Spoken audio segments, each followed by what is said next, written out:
وہ دیکھتی ہے کہ وہ شخص اس کے گھر کے سامنے قطار لگی ہوئی ہے، لڑکیوں والی قطار میں وہ بھی کھڑی ہو جاتی ہے۔ وہ نوجوان ہی غلہ بانٹ رہا تھا، اچانک اس کی نظر اس لڑکی پر پڑتی ہے جس کے لیے کچھ دن پہلے وہ پریشان تھا۔ وہ جیسے ہی اس کی نظر پڑتی ہے اپنے غلام سے کہتا ہے، اے غلام، غلہ تم بانٹو اور میں اپنے روم میں جاتا ہوں، فلاں لڑکی کو میرے پاس بلا دینا اور اس کو کہہ دینا کہ تیرے لیے غلے کا انتظام وہ امیر زادہ اپنے ہاتھ سے کرے گا۔ وہ غلام جاتا ہے، اس لڑکی سے کہتا ہے، سیٹھ صاحب آپ کو اندر بلائے ہیں اور تیرے لیے الگ سے انتظام کر رہے ہیں۔ وہ اور خوش ہو گئی، ہو سکتا ہے یہ پڑوسی ہونے کا حق ادا کرنے جا رہا ہے، ہو سکتا ہو ہمیں کچھ اچھی رقم دے دے جس سے میرے لالوں کی بھوک بجھ جائے گی، جس سے میرے لال بھوکے ہیں ان کی بھوک مٹ جائے گی۔ وہ جاتی ہے، دروازے سے سلام عرض کرتی ہے اور کہتی ہے، اے میرے بھائی، کیا معاملہ ہے، کیا بات ہے؟ میں بھی ایک عام انسان ہوں، میں بھی ایک عام عورت ہوں، انہی لائن میں میں بھی لگی تھی، کیوں مجھے یہاں بلا لیے ہو؟ وہ نوجوان کہتا ہے، یاد رکھو جب سے تم کو دیکھا ہے آج تک پانے کی طلب باقی۔ ایسا کرو، آج تمہارے پاس تمہارا شوہر نہیں ہے، آج تمہارے باپ کا سایہ تمہارے سر پر نہیں ہے، ایسا کرو تم اپنے اوپر مجھے قبضہ دے دو، یاد رکھنا تمہارا گھر مال و دولت سے بھر دوں گا، تمہارے گھر پہ غلہ پہنچا دوں گا، تمہیں اپنے سر پہ نہیں لے جانا ہوگا۔ وہ عورت جیسے سنتی ہے بالکل حیران ہو جاتی ہے، اور وہ عورت عام عورت نہیں تھی، ارے وہ متقیہ تھی، پرہیزگار تھی، اس کے دل میں خوف خدا تھا۔ وہ واپس لوٹ جاتی ہے، جب خالی ہاتھ جاتی ہے تو بیٹے ہاتھ پکڑ لیتے ہیں، امی جان وہ فلانی وہاں سے غلہ لا رہی ہے، وہاں سے کھانا انتظام کر رہی ہے، اے امی جان کیا آپ ہی سب سے غریب ہیں کہ آپ کو کوئی نہیں پوچھ رہا ہے؟ اے امی جان آپ کا ہاتھ خالی کیوں ہے؟ سارے لوگ اپنے بیٹوں کے لیے کھانے کا انتظام کر رہے ہیں، امی جان آپ خالی ہاتھ کیوں آئی ہیں؟ پھر وہ اس کا دل رہا نہیں، دل تڑپنے لگا اور بیٹوں کی طرف رہا نہیں گئی، واپس ہوتی ہے اور جاتی ہے، پھر کہتی ہے، اے نوجوان خدا کے واسطے ایک ہی وقت کا کھانا دے دے، اس کی بنیاد پر میں اپنے لالوں کو بچا سکوں، اس لیے کہ میرے لال تڑپ رہے ہیں، تین بیٹے ہیں، جھلس رہے ہیں، بھوک کی وجہ سے لوٹ پوٹ رہے ہیں، اے نوجوان ایک وقت کا کھانا دے دے، میں ایک غریب ہوں، تجھے دعا دوں گی انشاءاللہ تو کامیاب رہے گا۔ لیکن وہ ظالم نوجوان کہتا ہے، نانا جب تو قبضہ دے دے گی تو یہ دولت کیا آدھی دولت تیرے نام کر دے گا۔ یہ جملہ سن وہ دوبارہ واپس آ جاتی ہے، تینوں بچے فلم چلنے لگتے ہیں، عرض کرتے ہیں، امی جان آپ کیوں نہیں اپنے لالوں کے کھانے کا انتظام کر سکتی؟ اے امی جان اگر کھانا نہیں دے سکتی ہیں تو اپنے لالوں کے گلے کو گھونٹ دو، اور جب نہ لال رہیں گے نہ کھانے کی ضرورت پڑے گی۔ جب ایک ماں یہ جملہ سنتی ہے کہ ننھے بیٹے یہ کہہ رہے ہیں کہ امی جان میرے گلے کو دبا دو اور ہم نہ رہیں گے نہ کھانے کی ضرورت پڑے گی، اس کے بعد اس کا دل بالکل بدل جاتا ہے اور روتی ہوئی یہی سوچ کر جاتی ہے کہ جا رہی ہوں اس پر قبضہ دے دوں گی، میرے بچوں کی جان جاتے ہیں اور اس نوجوان سے کہتی ہے، اے نوجوان میں راضی ہوں، میرے بچوں کا بلکنا مجھ سے دیکھا نہیں جا رہا ہے، ان کا تڑپنا مجھ سے دیکھا نہیں جا رہا ہے، اس لیے میں راضی ہوں، اور جلدی سے اپنے کام کو تمام کر اور میرے کھانے کا انتظام کر۔ جیسے ہی وہ یہ بات کہتی ہے اس کا دل دھڑکنے لگتا ہے، خوف خدا اس کے دل میں مچلنے لگتا ہے، اس کو یہ آیت کریمہ کا مفہوم اس کے ذہن میں آتا ہے، اے لوگو اگر تم اللہ رب العزت پر کما حق اعتماد رکھتے ہو تو اللہ تمہیں وہاں سے روزی دے گا جہاں سے تم گمان نہیں کر سکتے۔ جب یہ آیت کریمہ اس کے ذہن میں آتا ہے وہ عورت کہتی، رک جا، سن لے نوجوان، تو میرا پڑوسی تھا، تمہارا تو اور زیادہ حق تھا میرا خیال کرنے کا، میرے بیٹے یتیم ہیں، اس کے سر سے اس کے باپ کا سایہ نہیں ہے، میرے باپ کا سایہ بھی میرے سر پر نہیں ہے. میں کسی لائق نہیں ہوں کہ ایک وقت کے کھانے کا انتظام کر سکوں. لیکن یاد رکھنا، میرے ذہن میں وہ آیت کریمہ یاد آ گئی، ایک ایک بیٹا میرے سامنے تڑپ کر مر جائے گا لیکن نافرمانی مولا کبھی نہیں کروں گی. اور میں جا رہی ہوں. تو لے اپنا گلہ، کچھ بھی کر. آتی ہے پھر وہی بات، بچے کہتے ہیں اپنی جان پھر آپ خالی ہاتھ آئے ہیں. اس کے بعد کہتی ہے بیٹے کھانے کا انتظام کروا رہی ہوں. چولہا جلا دیتی ہے، آگ لگا دیتی ہے، ہنڈی رکھ دیتی ہے اور پھر مصلی بچھاتی ہے.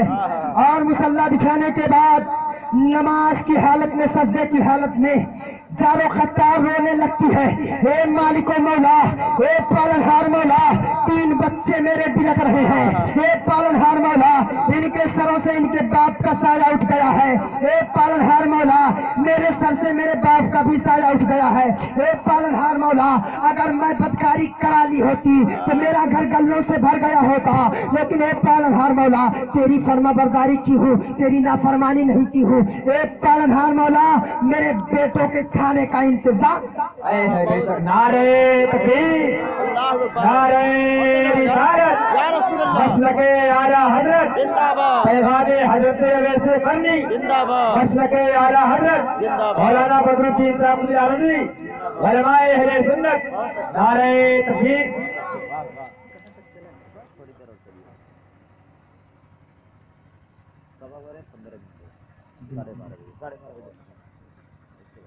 حضرات،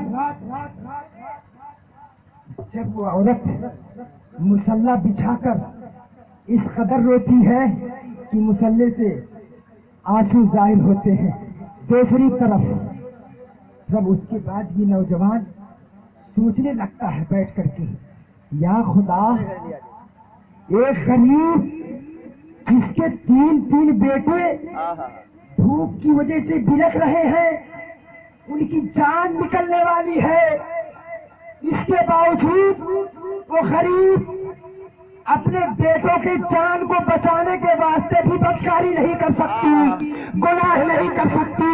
اے پالنہار مولا، میں کتنا بڑا بدبخت ہوں، کتنا بڑا گنہگار ہوں کہ تو نے میرے باپ کو امیر بنایا، میرے دادا کو امیر بنایا، مجھ کو امیر زیادہ بنایا، اتنی دولت ہمیں دی، ہم دولت پانے کے باوجود نافرمانی تیری کرتے ہیں. اب اس نوجوان کے دل میں بھی لمزنے لگتا ہے. فوراً غلاموں کو حکم دیتا ہے کہ گھوڑا لاؤ اور جتنا گلہ بھر پاؤ گھر. گلہ بھر کر کے کئی گھوڑوں سے فوراً جاتا ہے اور کنڈی کھٹکھٹاتا ہے. کنڈی کھٹکھٹاتا ہے، عورت مصلی سے آتی ہے، دروازہ کھولتی ہے، دیکھتی ہے وہی میرا پڑوسی ہے، وہی میں جس کے پاس 3 مرتبہ گئی تھی وہی ہے. وہ عورت کہتی ہے نوجوان کہاں آیا ہے، میں نافرمانی خدا نہیں کر سکتی. وہ نوجوان کہتا ہے اے لڑکی، آج سے تمہیں لڑکی نہیں بہن کہہ رہا ہوں. اے میری بہن، میں کسی اور واسطے نہیں آیا ہوں، تیرے بیٹے کے کھانے کا انتظام. بے شک بہت خوب، سبحان اللہ، بے شک بہت خوب. اب وہی نوجوان جو اس کی عزت و عصمت کا بھوکا تھا، وہی آج بہن کہہ رہا ہے اور کہتا ہے میری بہن، فوراً کھانے کا انتظام کرو. لالوں کو کھلاتا ہے بھانجا کہہ کر کے اور کھانا کھلا کر کے. اس کے بعد کہتا ہے اے میری بہن، تو ایک صنف نازک ہو کر کے، ایک عورت ہو کر کے خوف خدا تمہارے اندر اس قدر ہے، اور ایک غریب ہو کر کے اس قدر اللہ رب العزت سے تو ڈرتی ہے. میں امیر ہوں، میرے اندر نہیں تھا، لیکن میری بہن میں توبہ کرتا ہوں. وہ بہن ہاتھ اٹھاتی ہے، عرض کرتی ہے اے مالک و مولا، اگر یہ تیرا بندہ توبے میں سچا ہے تو اس کو جہنم کی آگ سے نجات عطا فرما دینا اور دنیا کی آگ سے بھی محفوظ فرما. نعرے تکبیر، نعرے رسالت، مسلک اعلیٰ حضرت زندہ باد پیغام حضرت اویس قرنی زندہ باد نعرے تکبیر اللہ اکبر نعرے سبحان رسالت اللہ بے شک بہت خوب زندہ باد بہت خوب ماشاءاللہ تو غور کیجئے اگر مائیں اور بہنیں اپنے بچوں کو اس طریقے سے پالیں تو کتنا مزہ آئے گا. یاد رکھنا یہ دنیا فانی ہے, ایک دن یہاں سے جانا ہے اور مٹی میں جانا ہے. قسم خدا کی اگر نامہ اعمال نہ اچھے ہوئے بہت پچھتاؤ گے, پھر وہاں کا پچھتانا کوئی کام کرنا ہوگا. میں آپ سے عرض کرنا چاہتا ہوں اے لوگوں, آج آپ نہیں بہت اچھے سبحان اللہ بہت اچھے بولو. آپ سے التجا کرتا ہوں محمد رسول اللہ صلی اللہ تعالی علیہ وسلم کا واسطہ دے کر یہ آپ کی بارگاہ میں عرض کرنا چاہتا ہوں, آج میرا لاج نہیں, اس بزم کا لاج سیدنا سرکار ویسے کرنی کا کر کے آپ توبہ کیجئے اور بارگاہ مولا میں عرض کیجئے, اے مالک و مولا, ہم نے عیش و عشرت بہت کیا, ہم نے بہت گناہ کیے, بہت نافرمانی کی, بہت گنہگار ہیں. مولا آج توبہ کرتے ہیں تیری بارگاہ میں, اس بزم کے صدقے میں میری توبہ قبول فرما لے اور آج سے نماز پڑھنے کی آپ حضرات عہد لیجیے. بہت اچھے واہ. کتنے لوگ پڑھیں گے آج سے, کتنے لوگ پڑھیں گے؟ اے دیوانو, قسم خدا کی یہ دنیا فانی ہے, ایک دن آپ کو اس دنیا سے چلا جانا ہے. اگر آپ کا نامہ اعمال اچھا نہ ہوا قسم خدا کی بہت پچھتاؤ گے, بہت پچھتاؤ گے. یاد رکھنا میں آپ حضرات کے لیے اگر آپ اپنے توبہ میں سچے ہیں تو میں بھی اپنے بارگاہ مولا میں عرض کرتا ہوں, اے مالک و مولا, ان میرے بھائیوں کو, ان میرے چاچاؤں کو, ان میرے دوستوں کو دنیا اور آخرت کی آگ سے محفوظ بے شک بہت خوب کے صدقے میں مولا تعالیٰ میرے ان بھائیوں میں اگر کوئی پریشان ہو تو اس کی پریشانی کو اس توبہ کی بنیاد پر معاف فرما دے اور اس پریشانی کو دور فرما دے. مولا تعالیٰ ان میں جو کوئی بیمار ہو اس توبہ کے صدقے میں اسے شفائے کلیہ عاجلہ. سبحان اللہ بھی میں آپ کو بتاؤں نماز پڑھنے سے بہت فائدہ ہے, بہت فائدہ ہے. دینی تو ہے, فرض ہے, جی بہت اچھے. دینی فائدہ تو ہے ہی ہے, صحیح. فرض ہے, اس کو چھوڑیں گے تو بہت گنہگار ہوں گے قسم خدا کی. صحیح سچائی ہے. لیکن جو غیر لوگ ہیں, اچھے اچھے ڈاکٹر, وہ بھی اس نماز کے فضائل بیان کرتے ہیں, ہے بے شک سبحان اللہ نماز کے فضائل بیان کرتے ہیں. یہ مصطفیٰ کریم کی آنکھوں کی ٹھنڈک ہے یار. ہم عاشق مصطفیٰ ہیں, کیسے عاشق مصطفیٰ ہیں, مصطفیٰ کریم کی ٹھنڈک, آنکھوں کی ٹھنڈک کو ترک کرتے ہیں. یہ عاشق مصطفیٰ کا کام نہیں ہے. عاشق مصطفیٰ کا کام تو یہ ہے کہ محمد الرسول اللہ کے ہر ادا پر اپنی جان قربان بے شک بہت خوب سبحان اللہ. میں آپ کو بتاؤں ایک نماز چھوڑنے کا گناہ کتنا ہے, اس کے بعد رخصت ہو جاؤں گا. ایک بہت ہی پرہیزگار